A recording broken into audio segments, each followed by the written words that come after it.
Hey guys, এটা কোনো mini blog না, এটা হচ্ছে একদিন মাটন রান্না হয়েছিল আমাদের ঘরে। তো পগু মাটন খেতে প্রচণ্ড ভালোবাসে। যখন থেকে মাটনের সিটি পড়ছে প্রেশার কুকারে তখন থেকে ও রান্নাঘরে ঘুরঘুর ঘুরঘুর করছে। তো নিয়ে আসার পর ও খুব এক্সাইটেড। ওর লেজটা দেখতে পাচ্ছ কত জোরে জোরে নড়ছে। ও প্রচণ্ড এক্সাইটেড হয়ে গেছে খাওয়ার জন্য, কারণ ও মাটন খেতে প্রচণ্ড ভালোবাসে।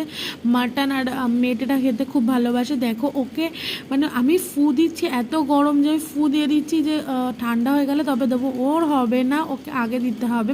ও প্রচণ্ড মাটন আর মেটেটা খেতে খুব ভালোবাসে, তাই জন্য ওকে মাঝে মধ্যে দেওয়া হয়, মধ্যে মধ্যে দেওয়া হয় ওকে। তো ওর ভিডিওগুলো কেমন লাগছে সবাই জানিও। ভালো লাগলে একটা লাইক করে দিও, সাবস্ক্রাইব করে দিও। অনেক দিন ভিডিও আসেনি, আমি এবার থেকে রোজ ভিডিও দেব। তো সবাই জানিও আমার ভিডিওগুলো কেমন লাগলো। আর আমার অযোধ্যা বানারসের ভিডিও কেমন লেগেছে প্লিজ তোমরা একটু দেখো, কমেন্ট করো, লাইক করো। তোমরা দেখছো কিন্তু কমেন্ট করো।